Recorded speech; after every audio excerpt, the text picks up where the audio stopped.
Let me ask you something. What if getting everything you've ever wished for was actually the worst thing that could possibly happen to you? We're about to dive into that exact idea in this haunting moral tale where one man's greatest desire becomes his ultimate curse.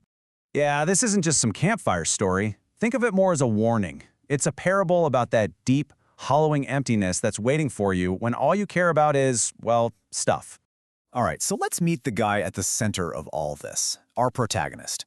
We only know him as Y, and his whole life, his entire existence, boils down to one single, all-consuming problem. For Y, every single day starts and ends with just pure bitterness. He's not just kind of bummed out about being broke, he is absolutely consumed by it. You know?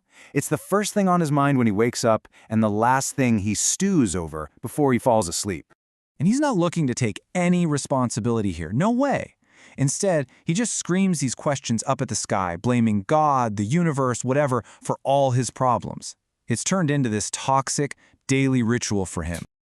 Think about it. The guy has built his entire identity around what he doesn't have. He blames God, his neighbors. They just know him as the guy with the permanent scowl. And that bitterness, it's become this weird, twisted sort of comfort for him. Because if it's not his fault, he doesn't have to do anything to change, right? And it's exactly that mindset that makes him the perfect target for what's about to happen on one very specific, very fateful night. And here we go.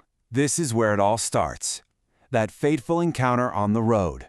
A meeting that isn't just going to change his life. It's going to change his eternity.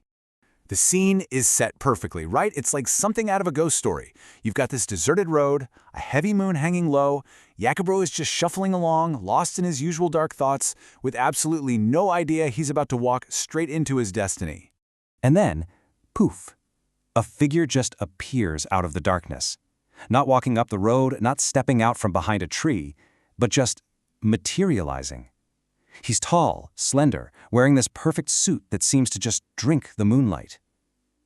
Instantly, Y gets this chill right down his spine.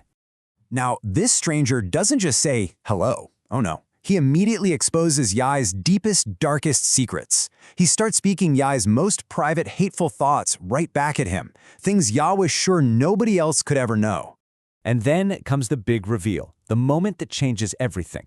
There's no mystery, no guessing game. The stranger just comes right out and says it. He's the devil. And just like that, Ya's entire world shatters. So Yan tries to run, of course, but that doesn't work. And when he's confronted again, something shifts. That sheer terror starts to melt away, and it's replaced by this dangerous, desperate kind of curiosity. And this is it, the devil's bargain. The stranger offers Ya the one thing he's been screaming at the heavens for, a permanent fix to all his money problems. The terms sound almost too simple, you know? Here's the deal. Every night, at the stroke of midnight, his wallet will be stuffed with cash, a fortune. The catch? He has exactly 24 hours to spend every single penny. If there's even one coin left over, his soul is gone forever. And Y's reaction? It's not fear. It's disbelief. That's it. That's the catch. To a guy who has spent his whole life dreaming about spending money, this doesn't sound like a trap. It sounds like freedom. Talk about pure arrogance.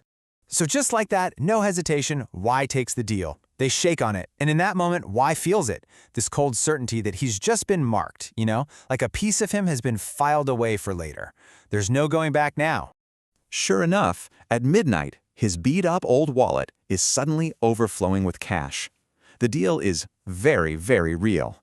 But, as we're about to find out, so is the curse.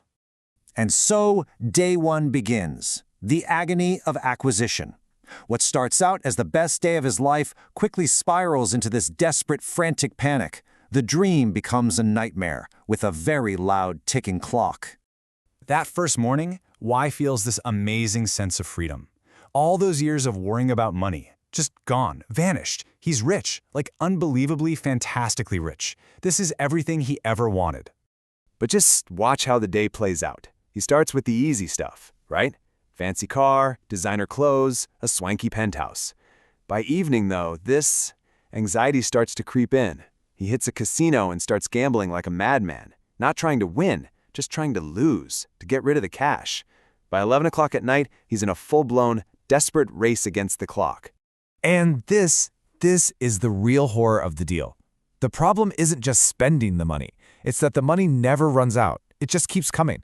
No matter what he buys, how much he spends, his wallet stays stubbornly, terrifyingly full. And that's the twisted irony of his curse, isn't it? The one thing he spent his entire life begging for, endless money, has become his own personal hell, a daily torture session that he can never, ever escape.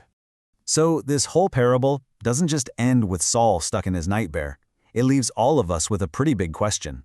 It kind of turns the mirror back on us. It's a really powerful idea to sit with. The story forces you to think about the massive difference between just having stuff and actually having a life. So it makes you wonder, what would you do